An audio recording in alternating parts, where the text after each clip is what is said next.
week, like different color tape, or? I think it'd be helpful. Yeah, I think if you color coded your tape, it'd be fine.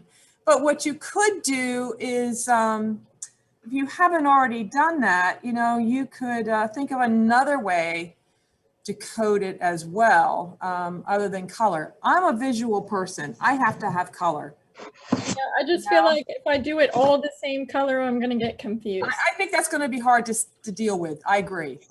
So I'll probably just buy different colors. And do you think it makes sense to do it by every week, or should I do it by? I think you should do it by topic area. So I'll show you what I have here in terms of tapes. And actually what you guys can do is one person buy it and then split it up between you, perhaps, you know, depending on what kind of tape you buy. Or even ask your big sisters, big brothers if they have leftovers, which I'm sure they do. So this is one form of tape that well, actually a student found it and then I started buying it. Oh my God, it was life-changing in lab. So it's a whole cylinder of different colored tape. And I've opened this up and moved it around. It has more varieties than what you see here because I've had several. Here's a pink one. And so that's one option you have. It's in the scrapbooking section of the like AC Moore. Another type of tape that I've seen is this kind of thing, and I use this a lot.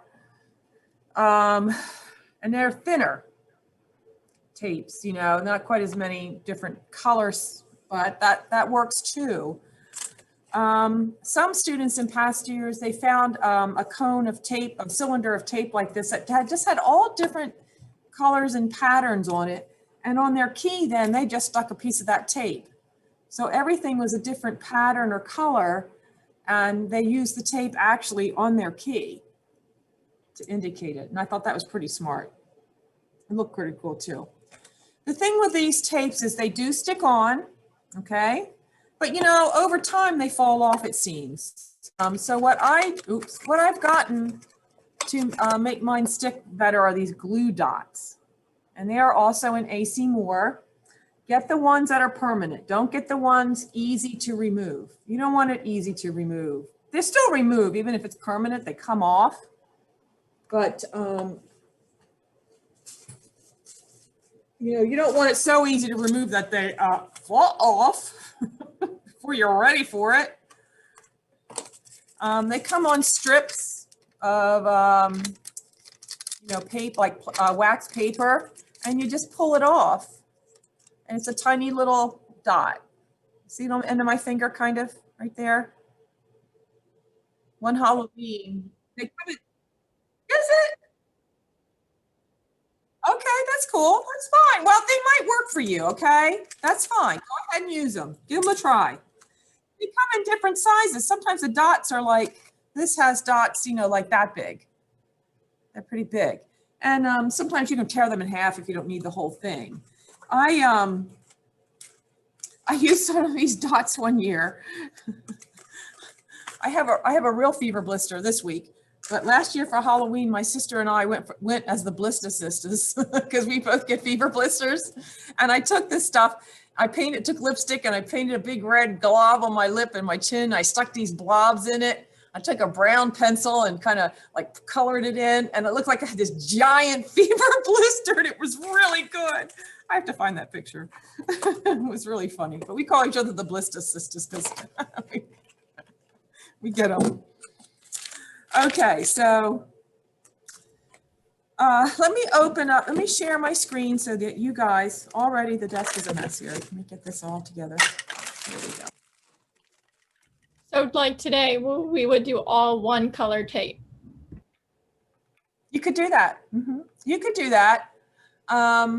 Or you could do like landmarks on one side of the skull where we do depressions, notches and things like that, and make them one color, but then do like the foramen and fissures a different color.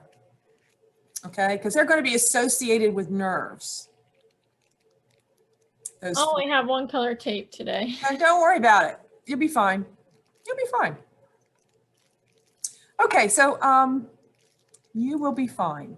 I mean, you can always do it a little bit differently later if you wish. You don't have to. Or you could put a little different color tape on top of your tape where the foramens are. You don't even have to take the old one off, the first one off, to add a little different color to it. You know what I mean? Do the apps you recommended really help a lot? Did who recommend it helps? The apps that you recommended we download? Oh my God. Yeah, Okay. they're awesome. At least I have the Essential Skeleton one. They're just amazing. And that's where a lot of my pictures came from. They're really cool pictures. I think they're cool. I don't know if you think they're cool, but I think they're really cool pictures on my PowerPoints are from there. So what I have online is the budget skull. And here is the objective. You're going to locate and label all these things in your skull. So that's the objectives, and it's your key. Okay. The screen's kind of cut off. It's like a line. Yeah, all we see is the pterygoid fossa, and that's it. That's weird. Okay, let me go back. Let's share the other one here. And in general, so for Thursdays, our lab is from. There you go. Okay. So go ahead with that question. Is our labs Thursdays, are they from 2 to 3 or 3:30? Whatever you wish. Okay. You want to leave at 2? See ya. You're on your own, okay? If you want to stay Okay. till 3:30, I'm just asking, that's all. No offense. I'm just saying, I'll stay and help you. I don't think an hour is enough in this lab, but I'm willing to help you. Okay, label your skulls with it. So I'll stay. Okay, so you see the possible points, the possible points here are up to 2 points for each item. You get 2 if it's labeled in the right proper place. It's a 1 if it's close but not quite right, and it's a 0 if it's not labeled at all appropriately, not even close. So I'll look at every item. What I'll have you do is once you label it and you're done, take the different photograph views of your skull so I can see your labels. You know, how many ever pictures it is, if it's 5, if it's 6, whatever, photograph them and save them in a file with your last name first in the name of the file. I don't want to have to name your files for you. I want a name on it so that all I have to do is click it and save it.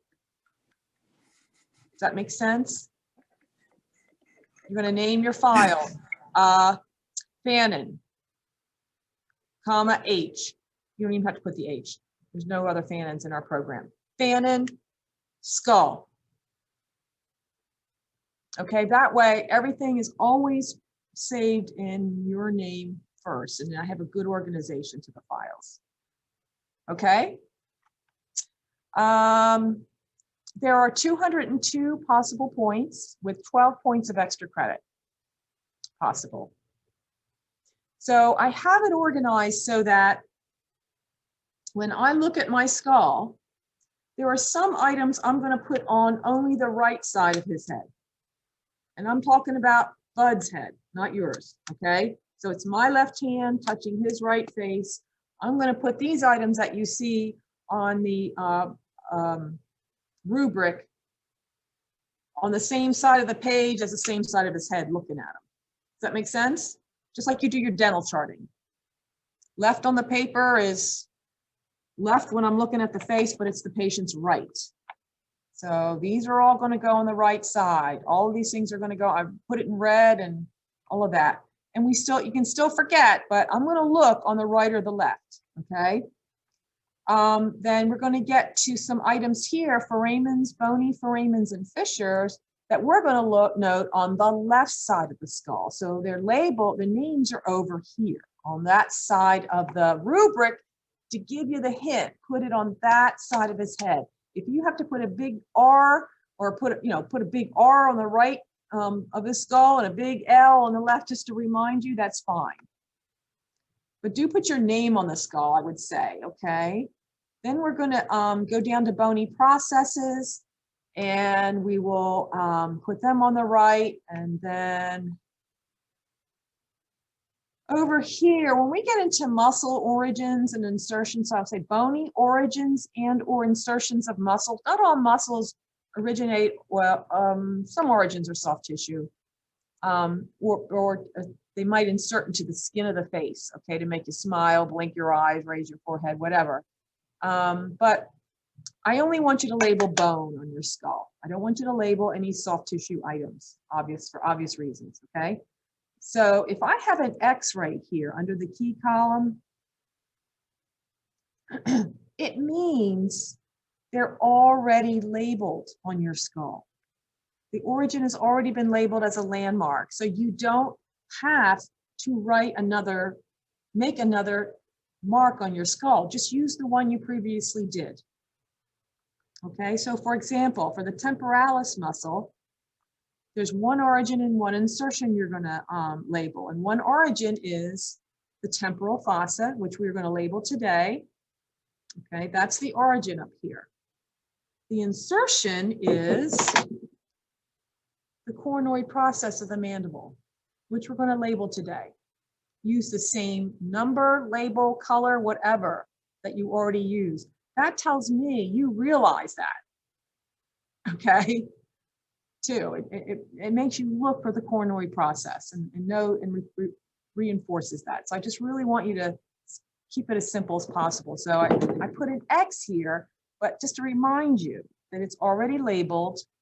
You still have to put the color and the number or whatever you use to label it here, just so you have it there, okay?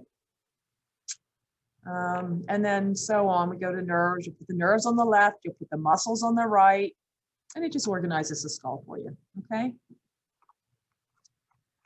And each week I will grade these. They are due on Monday when you take the quiz. If you have any questions or anything like that over the weekend, text me and I will try to get back with you and try to help you with it, okay? Anything else?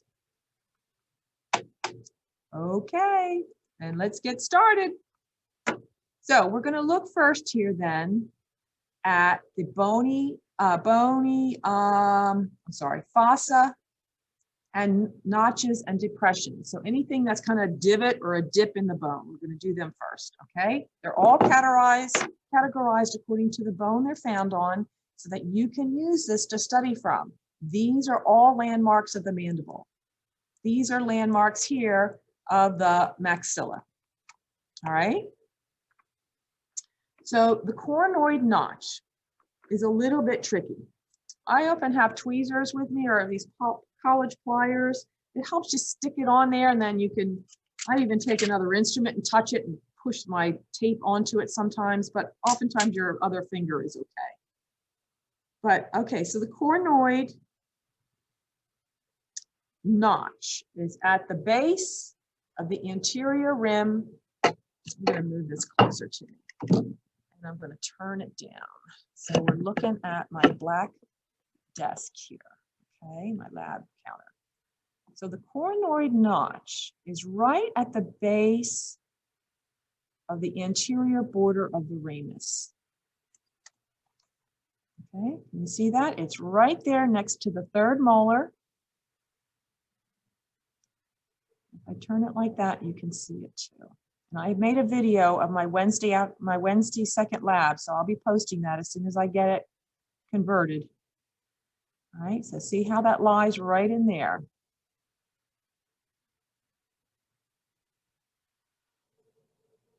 Put your thumb on it. It's like if I grab the angle of the mandible with my fingers, I put my thumb on the notch. It's that depression right there. It's a beautiful place, beautiful spot.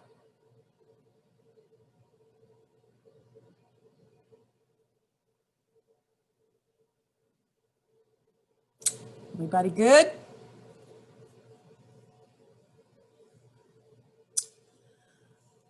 The mandibular notch, or it's also referred to as semilunar.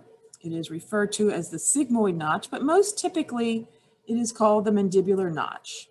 Okay, that is on the most superior edge of the ramus, and that is here.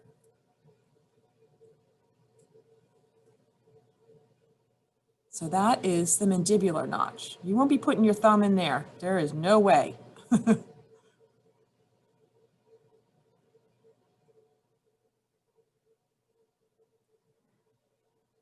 right there. That's my tooth.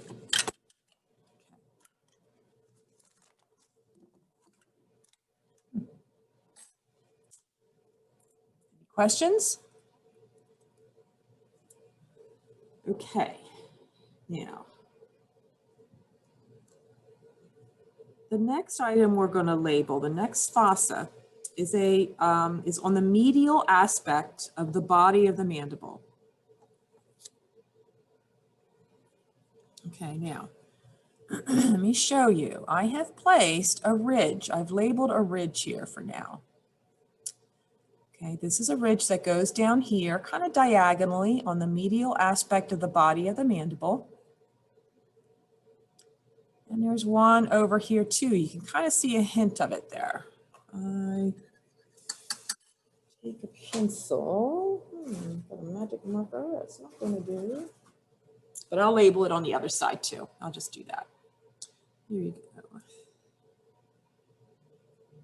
Okay, there it is in blue on the other side. So it comes kind of diagonally down here from the molar toward the anterior of the mandible, okay? And this is a ridge we're going to label later. And it is important because a muscle that forms the floor of the mouth extends from here across to the midline and then another side from here to the midline, and it forms the floor of the mouth. So you can see how that could happen, right? Something that extends between these two would form the floor of the mouth. Now, I label it now because it helps us identify these two fossa. So there is a submandibular fossa in the molar region here, and I put it in green. So it is below this ridge in the region of the molar teeth. Okay, it's this fossa here. Okay, so you can feel the bone is a little thinner here. And you can take your mandibles off of your skulls, guys, okay? All you have to do is take your tweezers or on the spring and that little end of the spring that wraps around the screw, just stretch it open and then you can take your mandible off if you wish. You don't have to, but I think it'll be easier if you do. So the green tape is the submandibular fossa? Yes. The submandibular salivary gland rests in here. It kind of hangs down underneath of the mandible so that when you palpate your patient, you might feel that gland underneath the mandible right here in the upper neck region, right under the jaw. I palpate mine and it's like my saliva starts flowing. The next fossa is the sublingual fossa, and that is in the premolar region and it is superior to the mylohyoid ridge. So I'm going to stick it on here. Okay, so that's more anterior in location, but still in around the posterior teeth. So see how that works? So that's the sublingual fossa that tends to, it empties into the sublingual fold, into the sublingual carbuncle, and then here is a submandibular fossa that empties salivary fluid through the carbuncle too.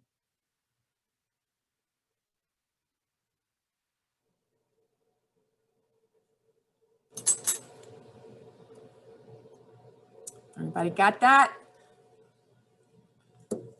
And the next fossa is the digastric fossa. Remember the digastric muscle in anatomy? We're going to go over that, coming up soon, next week or the week after. It attaches in a little depression right here, and the other side goes here, but here's where these muscles attach, the right one and the left. I'm just going to ask you to label the right, and you'll know there's one on each side. Otherwise, our jaw would go to a side, wouldn't open straight. So that's the digastric fossa. It is, you know, an insertion for the digastric muscle, the anterior belly of it. Okay, can you find that?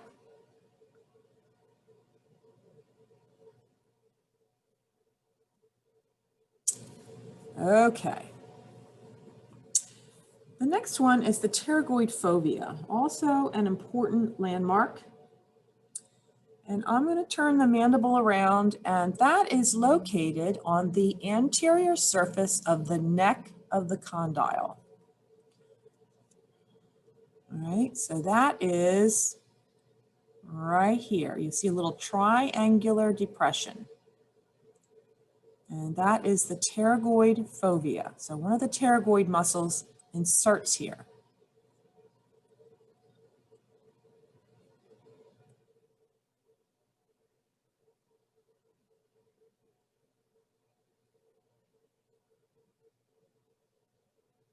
All right.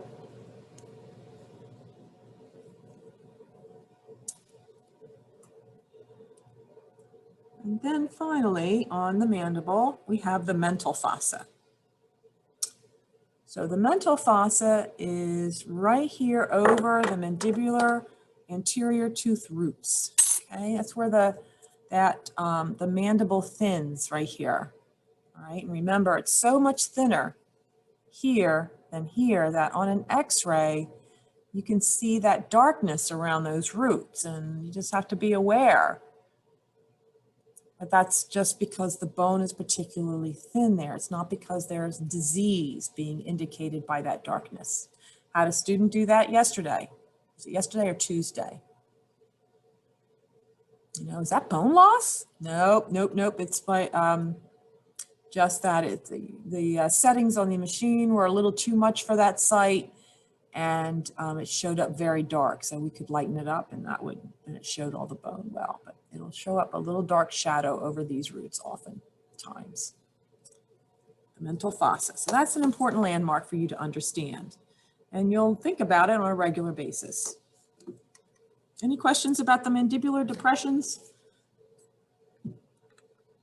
Awesome. All right, so now let's go to the maxilla on the right side. Just reinforce that. And we're going to first label the canine fossa.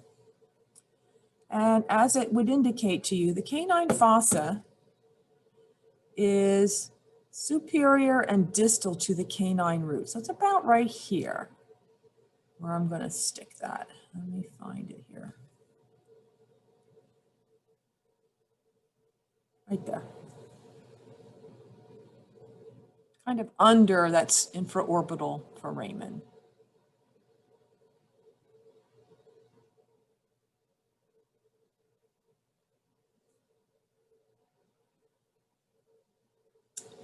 The lateral fossa I'm going to do in red is over the lateral incisors. So very similar kind of item, but we're going to place it like right over here. It's superior and distal to the lateral incisor root.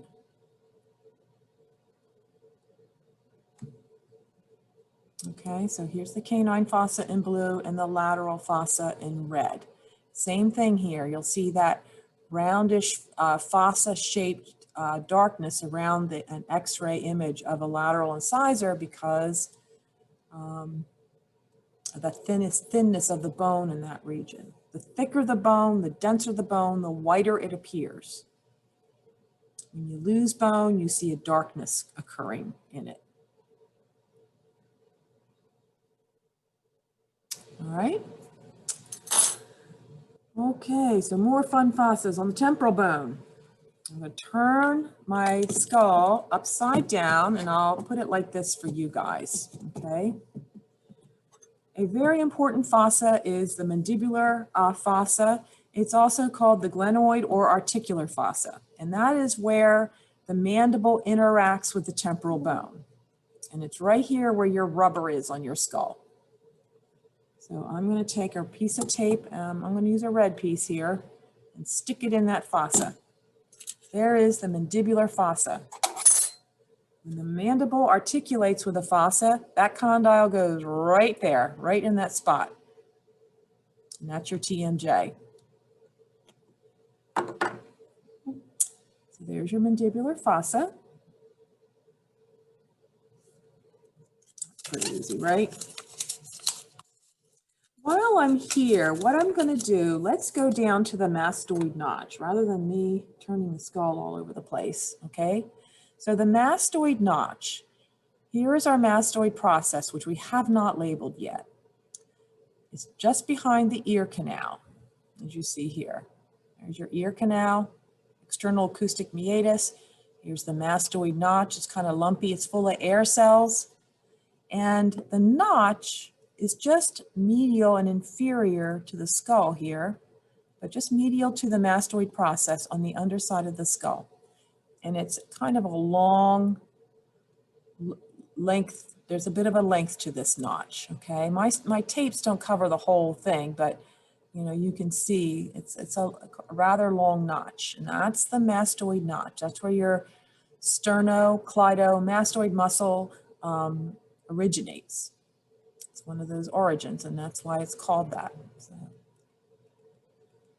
if you palpate that muscle on the side of your neck, you know, palpate it all the way up to just behind the ear.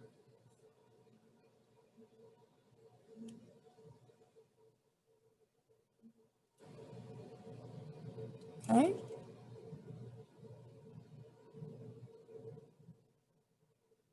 Everybody doing all right? Great. Okay, so now I'm going to turn the skull over and show it to you laterally. And what I'm going to do is fold up my paper here. A little bit. I'm going to make a ball of paper, colored paper here. It's a Post-it note, just so you guys can see it. And I am going to stick it in the infratemporal fossa. And that is right here in this region, underneath that zygomatic arch. If I had the mandible on here the right way, okay, it would look like this.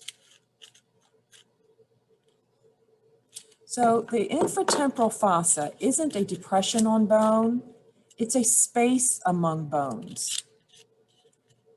It's a space, it's this whole open space in this region of the skull. Turn it upside down, or head, you might put my chin down, you see it like that. Okay, and here it is looking under the skull. Yep, that's pretty much it. It's a huge, enormous space. Okay, and there's a lot of stuff that goes on here. So where did you put the mandibular fossa at? It's on the rubber piece. It's just posterior to your infratemporal fossa.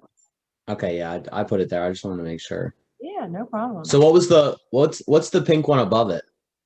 Right, this is the mastoid notch. Okay. Here's your mastoid process. We haven't gone over that yet, but we will. And there's the mastoid notch. Okay. You see that little foramen there? We'll be naming that later. And that foramen is what makes it look like an exclamation point. Did we mark the mastoid notch yet? The notch, not the process, but the notch, yes. We marked the mastoid notch. So should we do the same with like put the paper in? I think so. I think it's the best way to really appreciate what the infratemporal fossa is. It's a space. Okay. Yeah. You don't have to do it right now. There it is. So that's the infratemporal fossa. You know, because otherwise, you know, it's pretty darn hard to understand what that is. You know, I think without seeing it and putting something in it. We're going to be putting some nerves in there. We're going to put some blood vessels in there and some muscles. All kinds of things happen.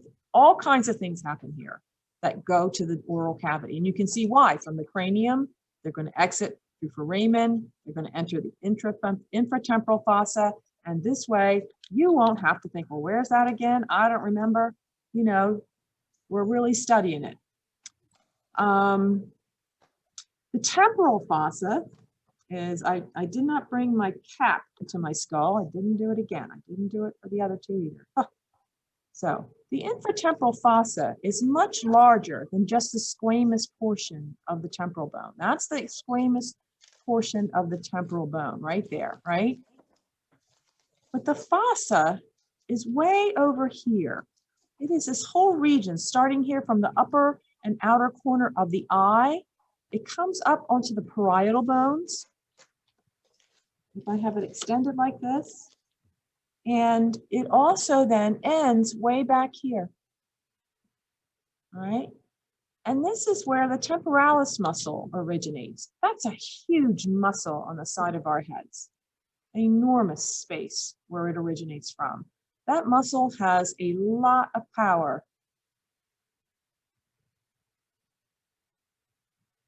Okay, so that's the temporal fossa. It's an enormous region here. So if you want to put it on your parietal bones, that's fine. You just have to remember, you got to cut it here so you can open up your skull and look inside. You don't tape your skull shut.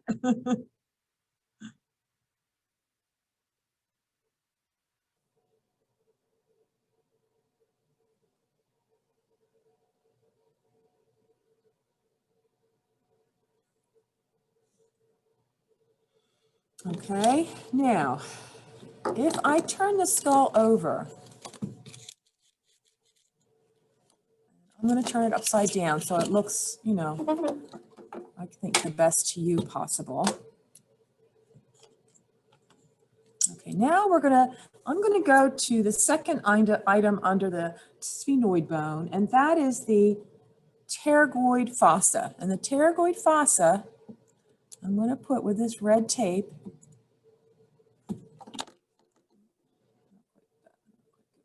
There it is, right in there. It's between the medial pterygoid plate here and the lateral pterygoid plate outside here.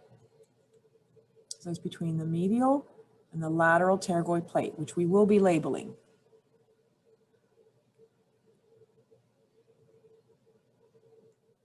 That's your pterygoid fossa. It's not the pterygoid fovea. Remember, the fovea is on the mandible, the fossa is on the sphenoid bone.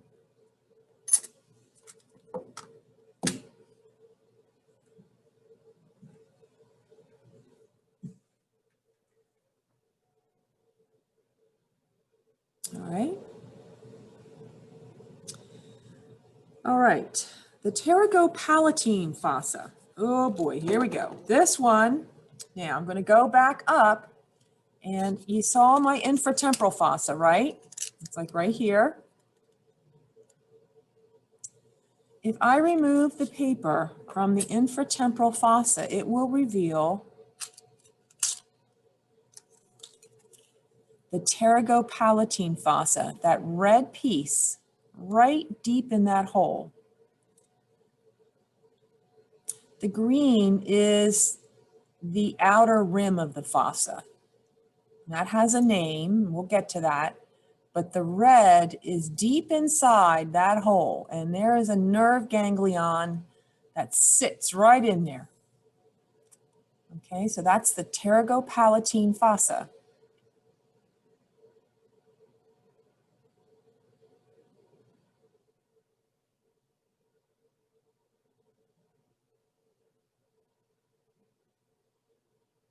All right.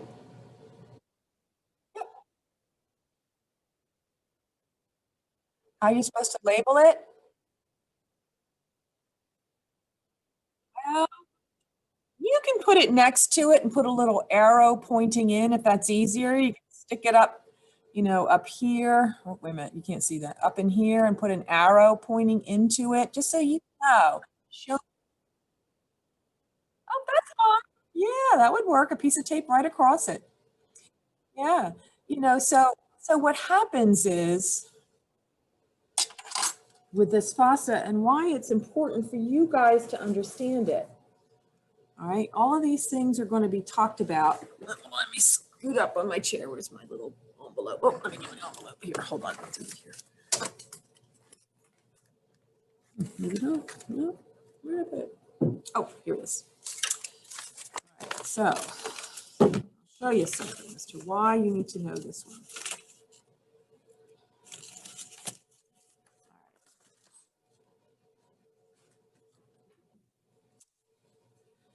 Inside the skull is a foramen where a nerve to the upper teeth, the bones of the the palate, and so on, exits the cranium. And voila,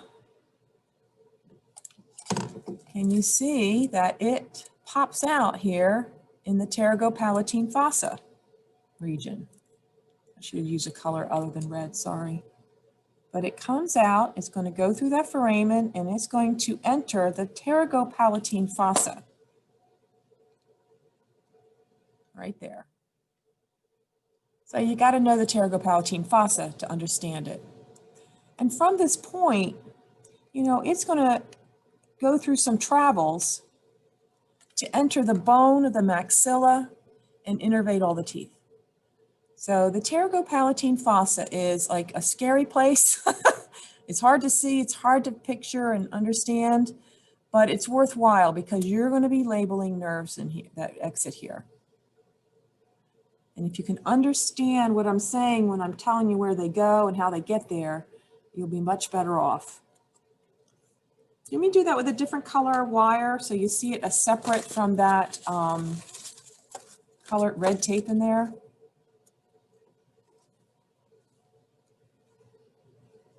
Now your heads don't have this, see I did it in yellow there, okay? So you see how it comes right in there. Let me get it back in there, good, see? And yellow is probably not the best color on video, but okay, so there's the nerve coming right into the pterygopalatine fossa. It's going to come to a giant, or a pretty good sized ganglion there that you're going to name and label also. Okay. The pterygopalatine fossa. So that's also, it is right between the sphenoid bone, if you think about it. Here's the lateral plate of the sphenoid, right here. And then here's your maxilla, right between them.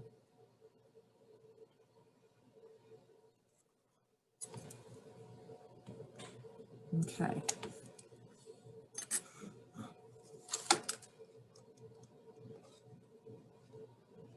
Everybody good with that stuff? I'm a little confused. So is the green outline, what's that? So the green is actually what is called the pterygomaxillary fissure. We haven't labeled it yet. Correct. I put it there so you could see, I put it there ahead of time just to help you see the fossa inside. Okay, I think you can see the fossa because I got it a little bit outlined in there. Again, the fossa is that space in there. But that's the pterygomaxillary fissure, and that is down the road a little bit here. You will be labeling it. And again, I'll have this on a video too. Okay, so let's go to the left side of the skull now, and we're going to label bony foramens and fissures. All right, so under your skull, let me get the right way here.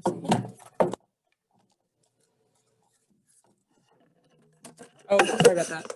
Camera fell. Okay, this is better even. Okay. So the incisive foramen is right here behind 8 and 9. So there's your incisive foramen. It's a single foramen through which a right and left nerve travels. Okay, and if I thread a nerve in there, you'll see, it's pretty cool. I think I can do it. This is where what your incisive papilla covers. Mine doesn't communicate. It will on a human skull. Nah, better not. I'll snap that thing so fast. Yeah, it doesn't come through on this. But if I threaded something into that hole, okay, there's a canal on the right side of it and on the left that empties into that single foramen. they would pop out right here in the floor of the nose. The nerves and blood vessels that travel through that come here and they travel through by the nasal septum and then back into the cranium. But that's the incisive foramen. It's an important foramen. An injection is given here to numb the gum tissue or the gingiva in the anterior palate region. Has anybody had this one ever done to them? Anybody ever been numbed up there? It's not a fun one, but there are techniques to make it not so bad. Your nose feels numb. Makes your nose feel numb? Yeah, it could make the inside of your nose feel numb for sure. Yeah, especially. The infraorbital foramen is much easier to see. Well, not really, just as easy to see. And the infraorbital foramen is right here under the eye, the orbit of the eye. So infra, inferior, and orbit, the orbit. And you can see this one I can thread on mine. So if the nerves that travel from the brain to the site and then outside to the face, okay, they supply the side of the nose, the upper lip, but they travel through this region as they leave the cranium. So there's that infraorbital groove posteriorly, which I didn't have you labeled. There's the groove. It enters the infraorbital canal within this bone here, within the maxilla, and then it exits the infraorbital foramen to supply the anterior face region.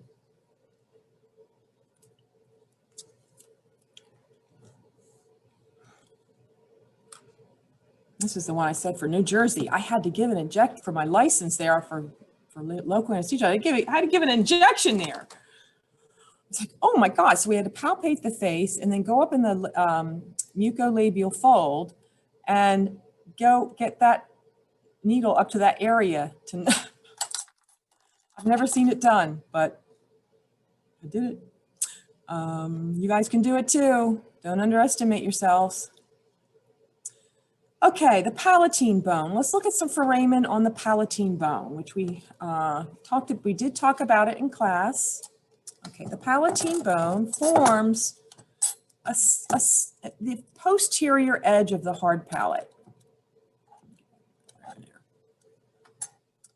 So let me find you on my screen. So here is the parts of the palatine bone that form the posterior hard palate here, along here. Okay, just kind of like this section here, okay?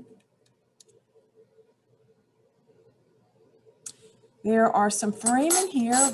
We have the greater palatine and the lesser palatine foramen. And I have you label them with one strip. So I'll stick a strip here. You can label it like, you find a good strip. Okay, just like this. Now on your skulls, you may not be able to see the holes so well, okay, for the lesser palatine, but I think you can pretty well see the greater palatine. So just put it adjacent to them. I covered up my greater palatine, didn't I? No. I'll put it too posterior, hold on. There we go.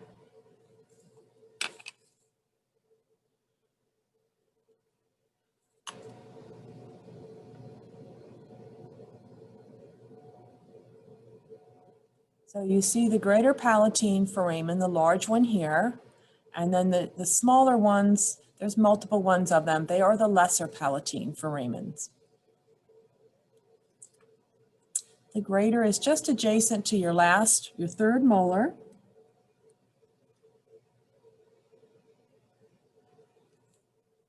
All right, now, all right. So one strip or one item may number both of them, but just know the one that's more interior and larger, obviously, is the greater palatine.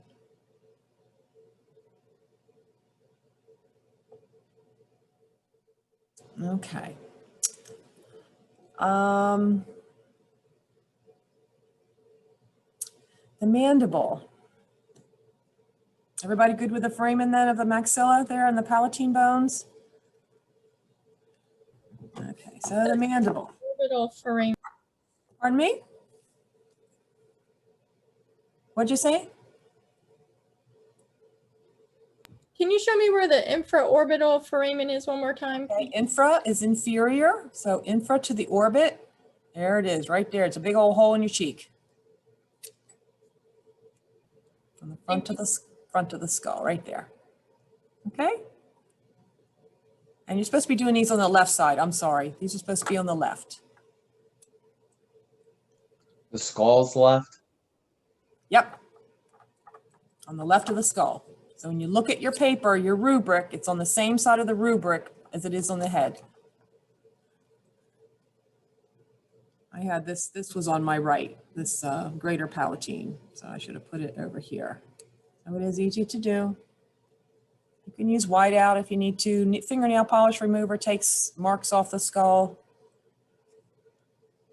Yeah, so do the infraorbital on the left cheek. Okay, that way we'll put nerves and blood vessels over on the left. We'll put muscles on the right. And we don't have some muscles here, some muscles there, some nerves here, some nerves there. It just gets to be crazy. Okay, let's look at the mandible. And the mental foramen of the mandible is in the region of the root apices of the premolar teeth. I'm going to lower my, hold on, let me see if I can lower my camera. So I have to make this up so much. There we go.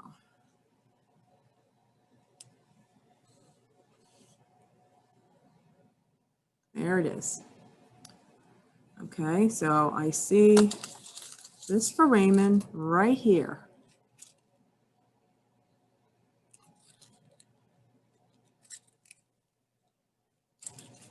Okay, that's the mental foramen. Nerves and blood vessels come out of here and innervate the chin and the lower lip.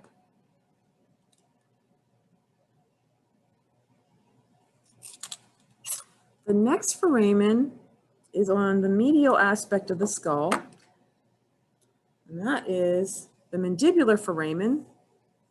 And I'll find my left, and I'm going to stick a piece of green tape into the mandibular foramen.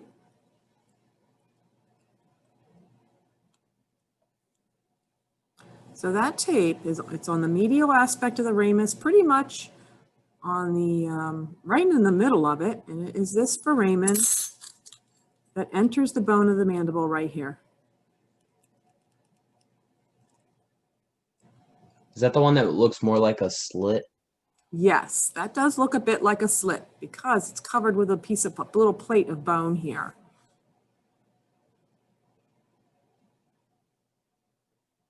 Below it, though, is a groove down here, and that's a type of groove here we'll name. So it's at the top of that. The foramen is up here. The groove is apical to the foramen.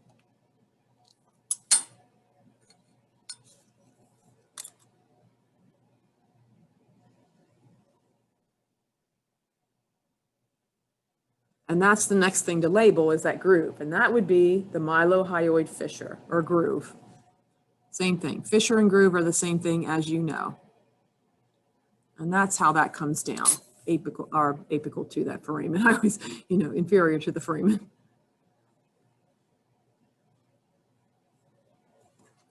So this whole tape is not the foramen. It's just, that it's pointing to that foramen. There's the foramen, more better size.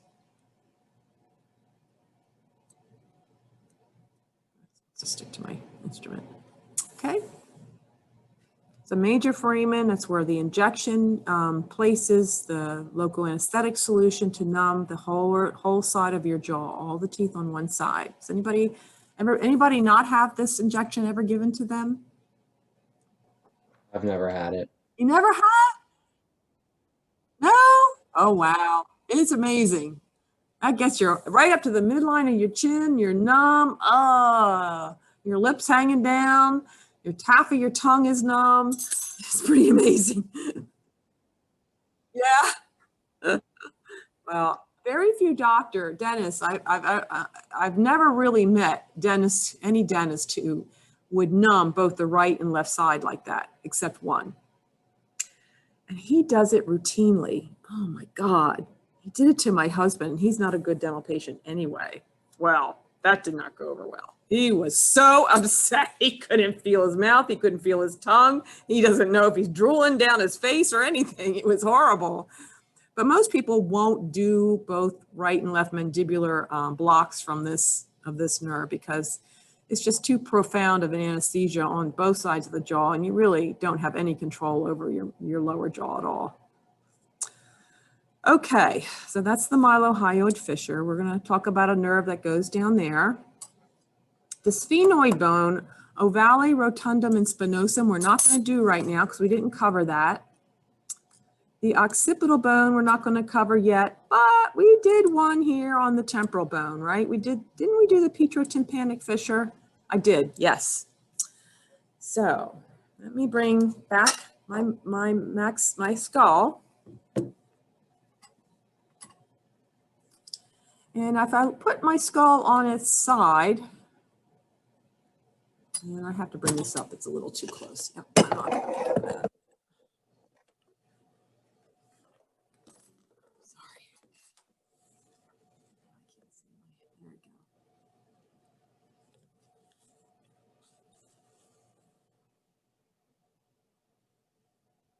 I'm gonna bring it real close to you, see if I can. There is a tiny little crack right there in the upper anterior corner of the acoustic meatus region, just behind your mandibular fossa, a tiny little fissure here. Okay, and from this crack, and the reason I have you label it is because there's an important nerve to the tongue that comes through here. And I'm going to put a piece of red tape where you can put yours on too, if you'd like. You know, as long as you're in this region, you know, you can put an arrow to it or whatever. Okay, so it's right about there. What's going on there? That's the petrotympanic fissure, right on the anterior rim, the upper anterior rim of the acoustic meatus. Is it on the rubber part?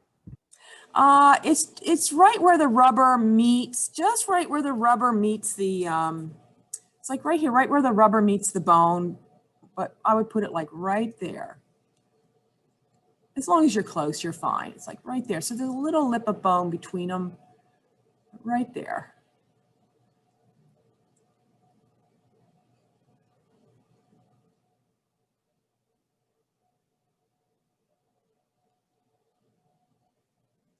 So this important nerve for you to know pops out of there and it travels through the infratemporal fossa and it comes down to give you the sense of taste in your tongue. Very important nerve. Okay.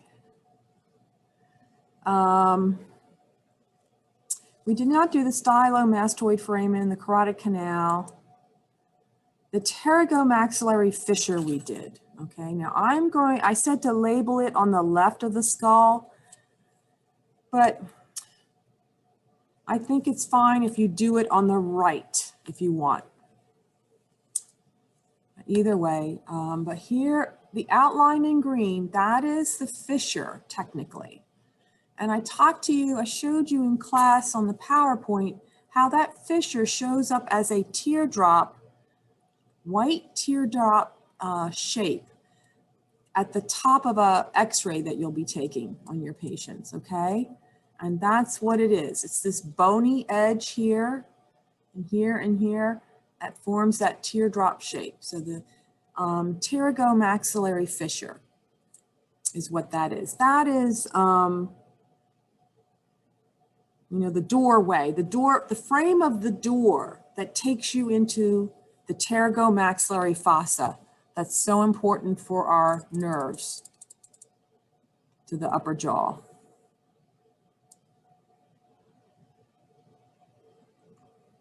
So it's kind of like you walk through the door, you walk through that door frame and you enter the room. So this is, This is like the door frame in the green, and the room is in the red. It's that space in there.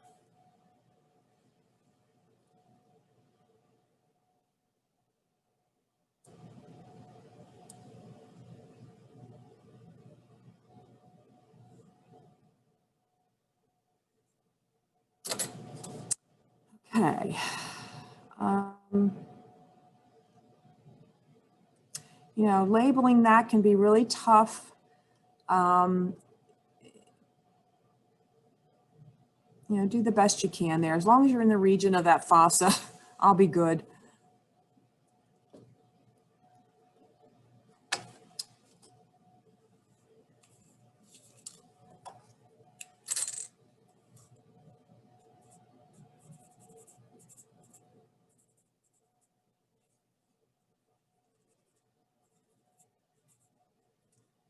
Okay, so let's go next to the mandible and the bony processes of the mandible. Again, I mean, our mandible is just getting covered in tape, you know, because there's so much going on this tape, this jaw, and you need to be experts in the mandible. Okay, so genial tubercles are bony processes in the anterior region, the medial aspect, and they are right here where the screw is placed to attach your, so that's on a little projection of bone here called the genial tubercles. I have a quick question. Yeah. What did you say the teardrop thing was called again? The pterygomaxillary fissure.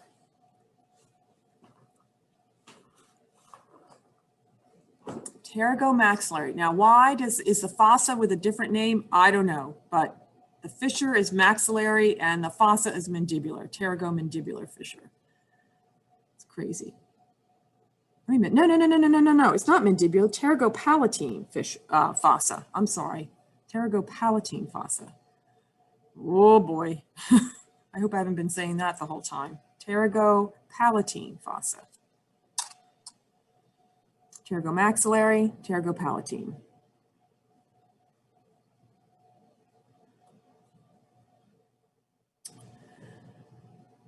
Okay, condyle. Okay, the condyle is this entire process here, okay? This whole thing is the condyle. Okay, it consists of a head, like, you know, like your head, you know, and it consists of a neck. That's the condylar process.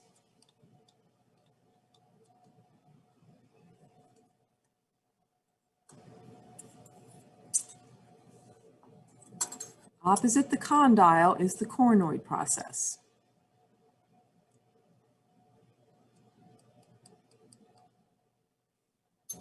So when you do your OEs and you palpate, you have the patient open and close and you feel the jaw movement on the right and left, just anterior to the ear, you're feeling the function of the mandibular condyle in the mandibular fossa of the temporal bone. That's the TMJ joint between this condyle and that fossa.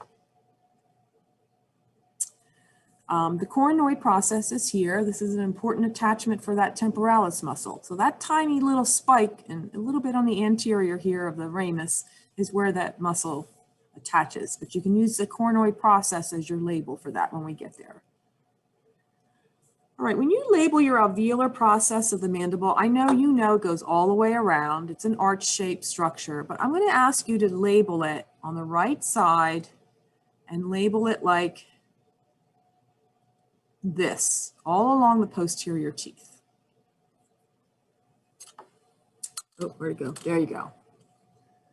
And the reason is because the muscle of the cheek originates here, and then another part of it originates on the maxillary process, alveolar process, and that forms your cheek. That way you can actually see it.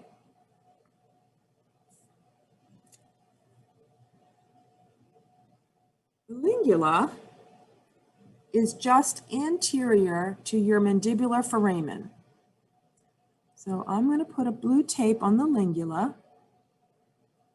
right in front of my green mandibular foramen. And that is a little plate of bone or spine of bone that overhangs the opening into the mandibular foramen. That's called the lingula. That's going to be another attachment site for head and neck anatomy. I think I might have missed something and then I got myself confused. Okay. I Yeah, got so did I. Yeah, I got 25, the condyle process. That was on the tip, right? And towards The whole thing is the condyle here. This is the whole thing. That's what I'm saying. It's composed of a head of the condyle and a neck of the condyle. So anywhere you put it there is fine.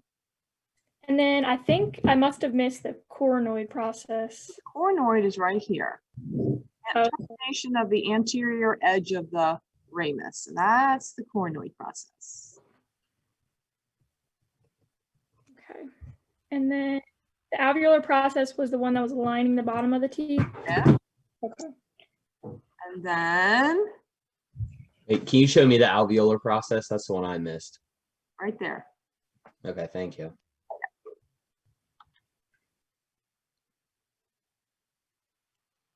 It might actually be a little lower, otherwise you're probably a little lower, but this is fine. You know, anywhere you put it along those teeth is fine.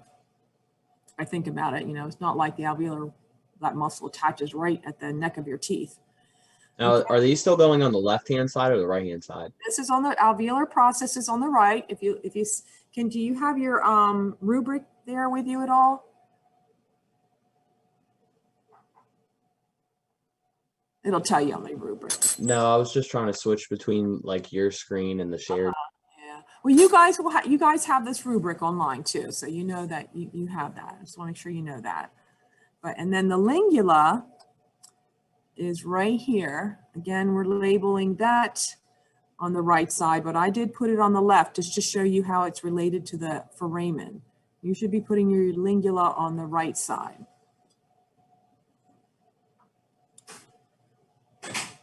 Okay, so your lingula should be labeled on the right.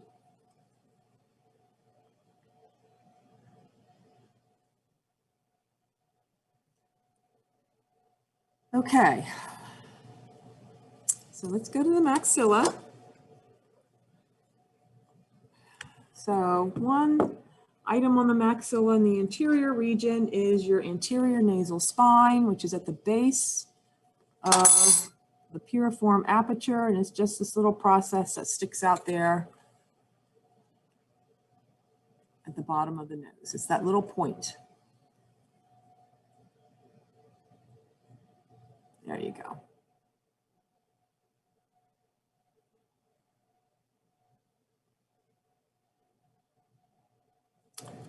And then we'll label the maxillary alveolar process.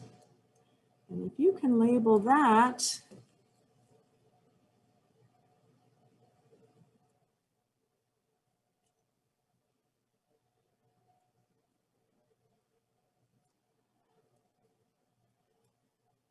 up here on the right, the maxillary alveolar process there, then you will understand that when you put this jaw in place, that the muscle that extends between those two processes is going to form your cheek. Oh, there we go. All right, you can see that. If it's from here to here, you know, you got your cheek. And it's a muscle.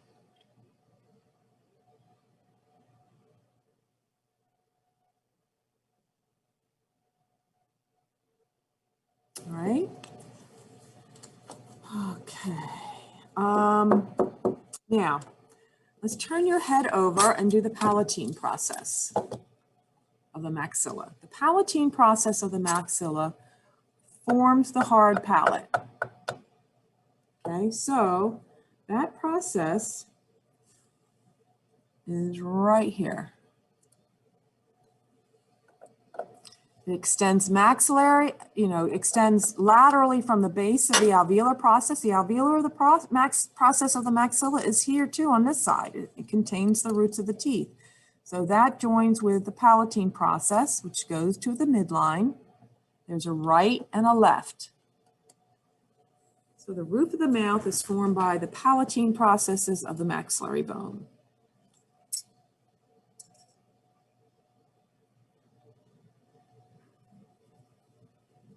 Does that make sense? This whole plate here.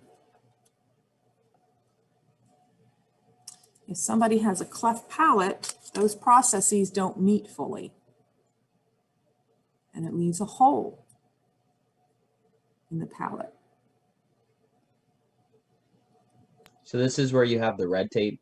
Yep. A big, long red tape. That's the palatine process of the maxilla. It's a horizontal process extending from the maxilla immediately, like that. I don't know if you can see my fingers. One plate comes this way, one comes that way, and they join in the middle with a suture.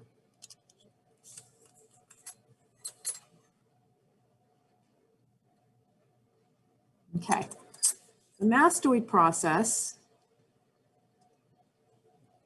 I'm going to roll the head back to its side. And we're going to look for that ear external acoustic meatus. We have the mastoid notch here in red. The mastoid process is just this big process right here. So I'll stick a yellow tape on that. That's the mastoid process. And you will actually see this in some of the x-rays that you take also.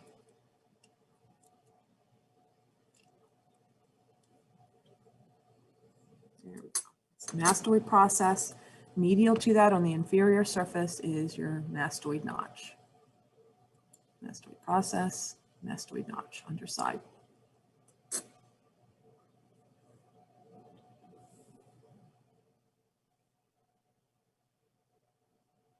Okay.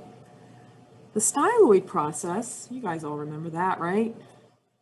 Sure, that's this long, thin process here that extends just under the external acoustic meatus. So I put a purple tape on that. There's your styloid process.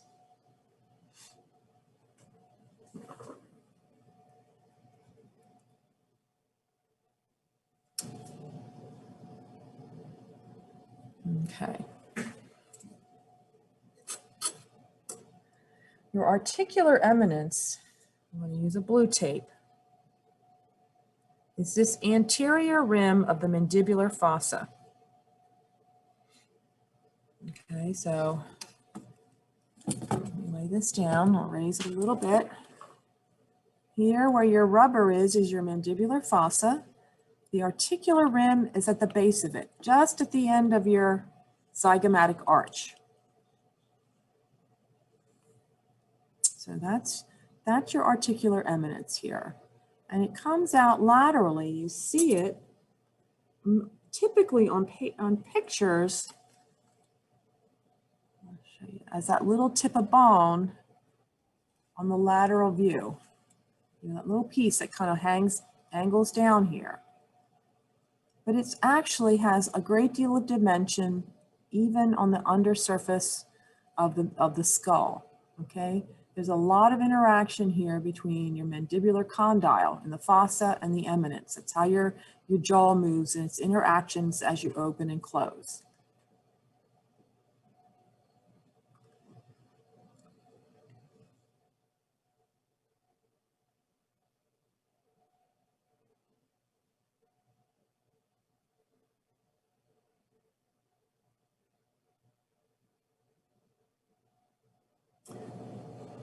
Everybody good with that? Great. Okay. Now we're going to go to the sphenoid bone and processes of that bone, okay? So here we have the sphenoid bone in this region, all right?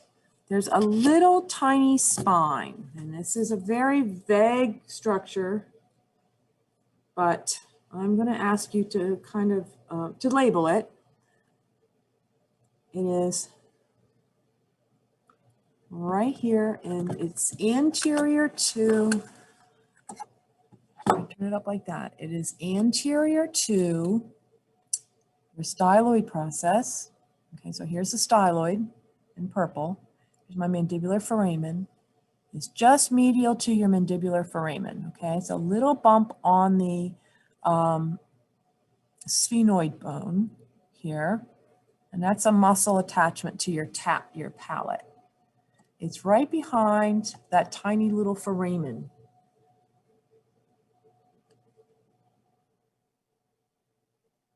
That you might see on there. See that tiny little foramen there? I got it covered with the end of the blue tape. Let me move that back. All right, so you see the large oval foramen here, the smaller one behind it, and then the spine of the sphenoid bone is there. Just anterior to your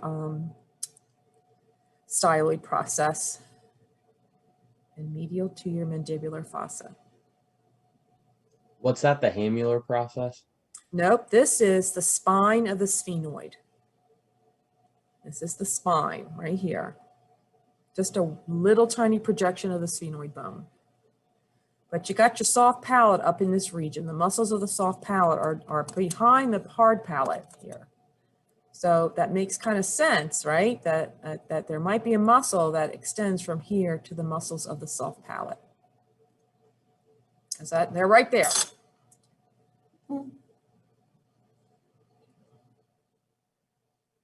Okay. All right, the hamular process. Let me jump back to, let's go to the lateral and medial pterygoid plates first of the sphenoid bone. Okay. Your lateral plate is the outer plate here.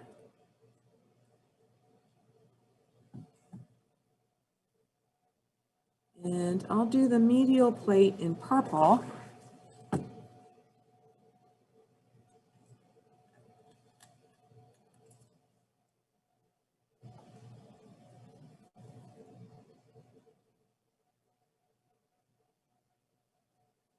Okay, so there is your medial plate. Right, so let me see, let me get that for you. So the red bit here is your pterygoid fossa we labeled. Here is on the outer aspect of it, the lateral pterygoid plate, and I brought the color over the top. See it there in blue. And then medially located is your medial pterygoid plate. I'm going to take that off. It's confusing you on the picture, I think. So there is the medial pterygoid plate toward the midline of the skull. Medial pterygoid plate, pterygoid fossa, lateral pterygoid plate.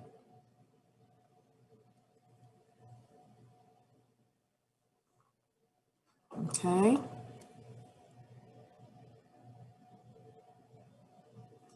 So there is a process, the hamular process, that is on the very terminal end of the medial pterygoid plate. And I'm going to stick a piece of red tape about where it is. It's about right there. Very tiny little process at the terminal end of your lateral pterygoid plate.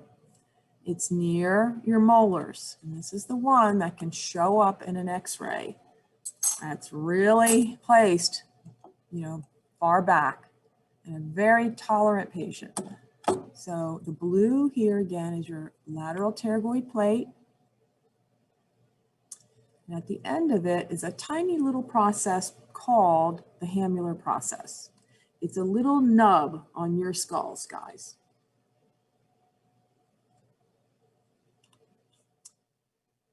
So what I'll do, is everybody okay if I move the skull?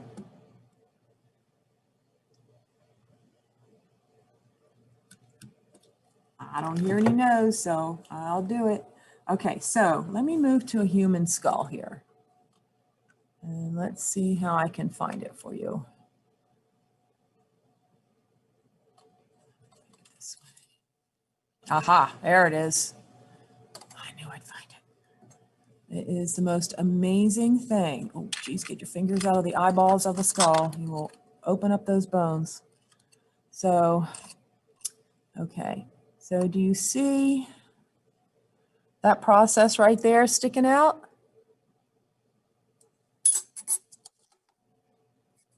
See it? That's the hamular process. It's a little bigger on a human skull. It's broken off on this side.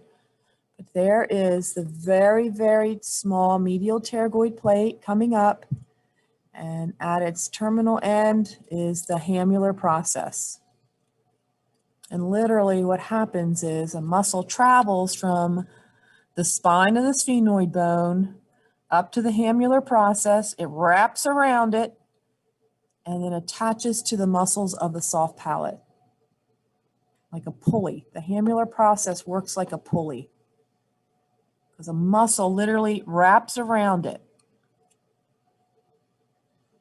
to attach to the soft palatal tissue. And when that thing contracts, it's going to pull that palatal tissue side to side tight. So that's another reason you have to know this. The board exams love to ask you about that on an X-ray. And that's the hamular process, okay? You see the turbinates in this skull have really suffered dearly. They are such thin bone. Another thing you can see here is see how long that styloid process is on a human skull. It's all of this. And usually they are broken off. So I am really careful with this skull. That's your styloid process. Here's your mastoid notch. You can really see it well there. And okay, any questions about that? Now, the greater wing of your sphenoid bone comes up the side of the head, right? Let me move this up.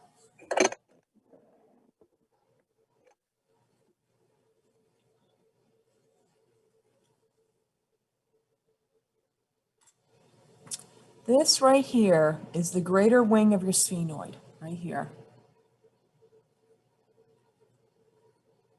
Okay, behind the orbit of the eye here, okay? And if you go down and then underside of it, turn your skull over, right here, behind your pterygomaxillary fissure is the inferior surface of your sphenoid, greater wing. This is your greater wing of your sphenoid, believe it or not. I'm going to stick a red label on it, right there.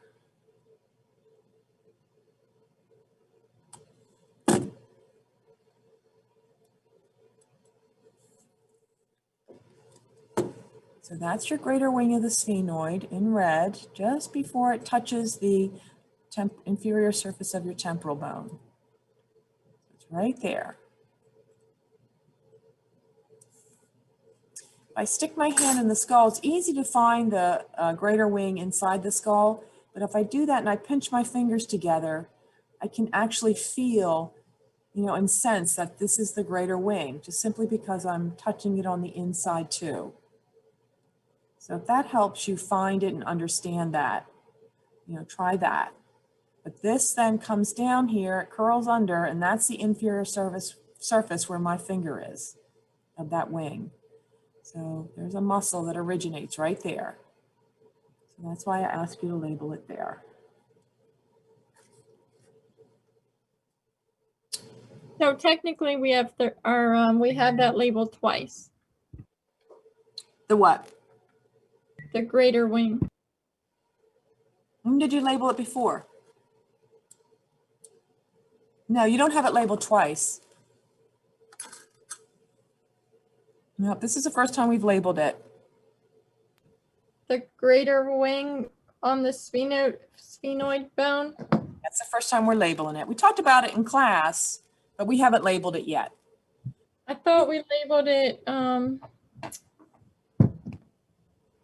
We labeled the pterygoid plates. oh, okay. Are some of you together? That's really great if you are for this class. Yes, we're together. Oh, that's awesome. We can help each other that way. Yeah, so there's your sphenoid bone, and there's your pterygomaxillary fissure just anterior to it, just right here. Just posterior to that is your temporal bone. Okay, you've got your articular eminence, the mandibular fossa. Okay, it's exhausting, isn't it? But there's a reason I'm having you do it. You'll know your muscle origins and insertions. Okay, so this one is a tough one, guys. This is a lot of work right now, but it's going to pay off. Okay, now I'm going to come to the anterior face, and I have placed, I'm going to take off the tape from my anterior nasal spine. And here is, I put blue tape, and I didn't take it off today, but I got it on there. That is the superior portion of your nasal septum here, right? The top half. That's your vertical plate or perpendicular plate of your ethmoid bone. Vertical or perpendicular, same thing. All right, it's going up and down here, and it meets, with the cribriform plate of your ethmoid up here. But there's how the ethmoid, that plate, forms part of the septum of the nose. This lower section is the vomer. Okay, that's the vomer, but this is the vertical plate of your ethmoid right there. Should we label the vomer now or no? No, I don't think I put it on. I think I took that off this year. I tried to take things out, believe me. So I think I took that out.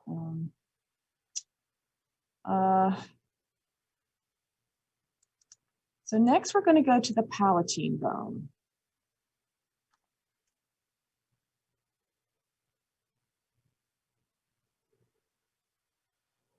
The palatine bone is the shape of an L. My fingers just don't do it right.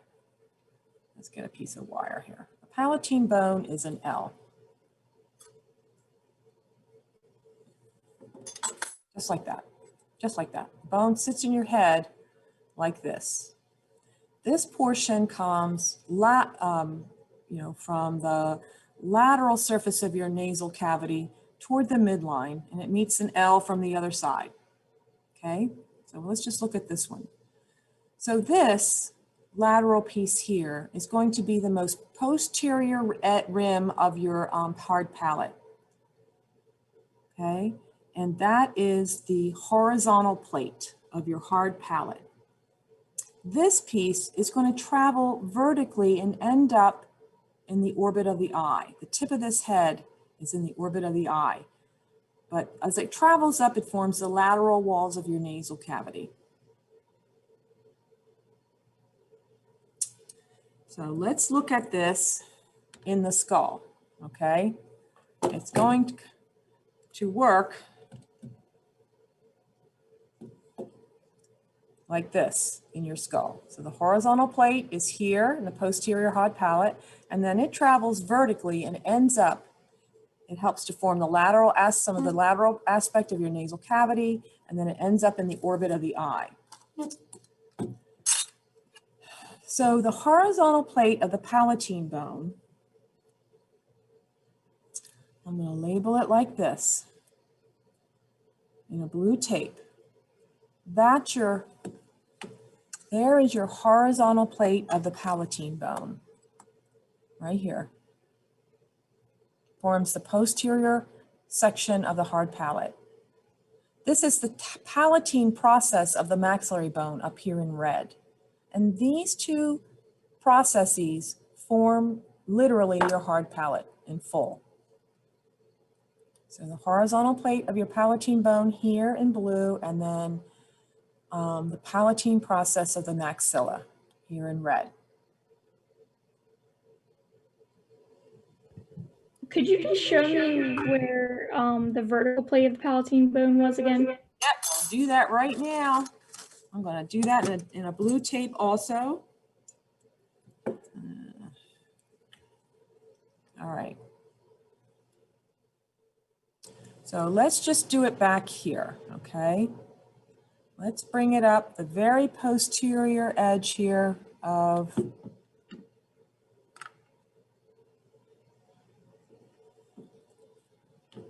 kind of parallel. See, here's your lateral pterygoid plate. I just did one vertically parallel to that to give you an indication of the vertical plate of the palatine bone.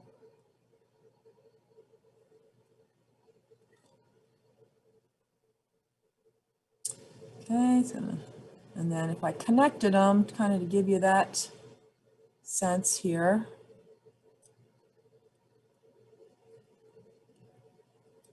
Kind of like that. See, there's your L. Here's the vertical part. And then here's your horizontal part. I know it's hard. What's most important is that you see it on the posterior hard palate.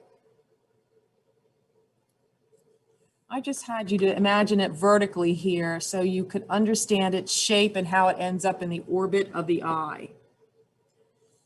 Okay, it's more internal actually in the skull, that vertical plate. But I just wanted to have you be able to see how that does work within the human skull like that, okay? But the most important for dental is this horizontal plate.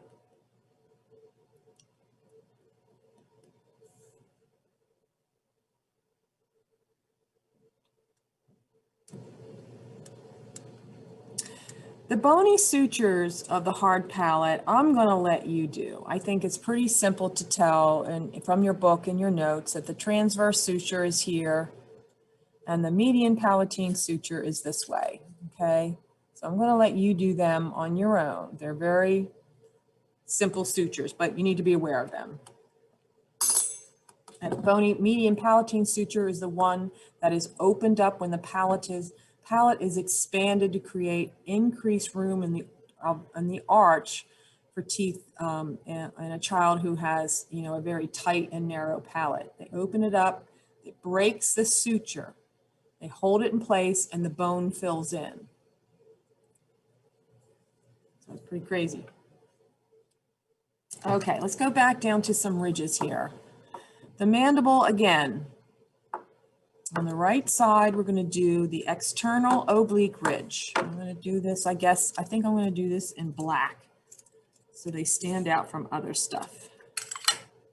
The external oblique ridge is right here, kind of forms right near the palatine, I'm sorry, the coronoid notch. It's just lateral to the coronoid notch right there. It's in black. The green is the coronoid notch. There is my external oblique ridge. So you can see why it would show up on x-rays of the molar teeth here. It's a bony density. So it's external oblique.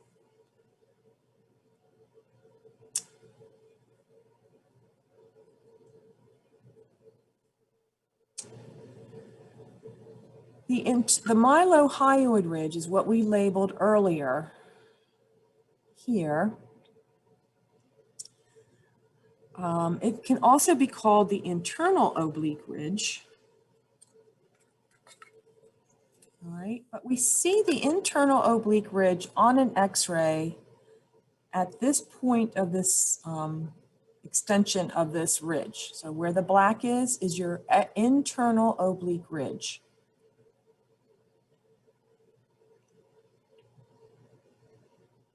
So it's internal on the mandible and the molar region. It's an oblique ridge. It's at a diagonal. The external oblique ridge is at a diagonal. It's a ridge on the mandible and it's on the external surface of the mandible. Okay, so you can see that one is actually located higher than the other. The internal oblique ridge is actually higher than the external oblique. So it shows up on top, and then the external will show up on the bottom of an x-ray. But it just shows up as a white density of bone.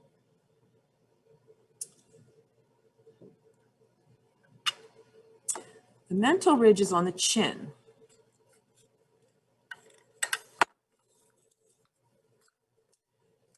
Right, on the anterior chin, and it's this Can you ridge. tell me the internal oblique ridge one more time when you're done? Yep, there's the internal.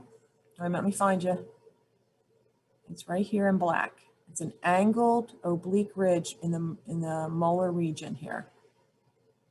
Thank you. Internal oblique, external oblique. It's like a matching pair, almost. Here is the mental ridge. It angles up like this, forms that little triangular spot here. There's a right and a left, so that's the mandibular ridge. Or mental ridge, mental ridge. Oh, tongue-tied. And that's it.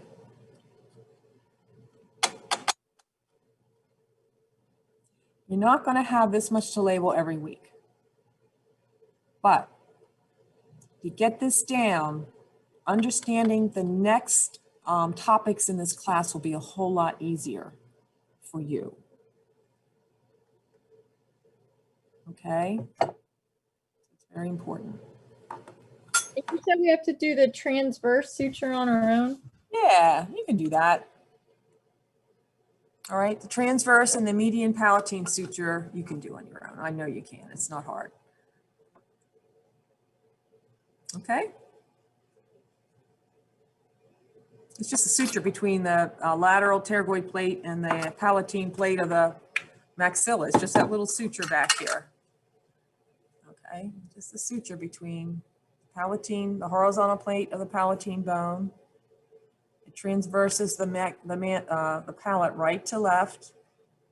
I know this has two tongs on it. It's not helping. Okay, but it's a suture that goes across like this, left to right. So it's the suture between the palatine process of the maxilla up here in red and the horizontal plate of the palatine bone in blue. Okay, thank you. You're welcome. And then the midline one is the midline. That's pretty easy. But it's really visible on the pictures that we showed you too. All right. Good job, folks. I will see you on Monday. All right. Alrighty. Very good. Let me know if you have any questions. Thank you. Thank you. Bye-bye.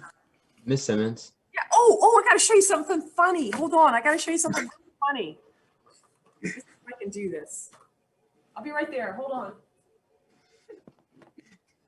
Tyler. Is anybody else pissed off? Yeah. Why? Well, because the tape, the little stickies I have, like they're not sticking to my skull at all. So I'm like frustrated. Oh, boy. Right. Well, I was using a marker and it smeared everywhere. Oh, jeez. Acetone. That'll do it. Okay. I don't know if you knew I was here. I was here. Let's Oh, I knew you were. okay. I don't know if that's good or bad, but okay. You can see, let's see if this will show through the, nah, it really doesn't show. You can see the frontal sinuses lit up here. You see how they lighten up right there? There it is. There's the frontal sinus lighting up right here and here. I have to black out the eyes for you to really see it. Nah, it's not too cool. It has to be darker. And then let's see if we can do the maxillary sinuses. I can't really get into the maxillary sinuses. Oh, well, I was going to try to light that skull up for you. That's big. So I'm sorry you had trouble there, guys. That's okay. I mean, you know, I did talk to you a little bit about, I did give you the heads up in class, but you know, until you've been there, it's like unbelievable.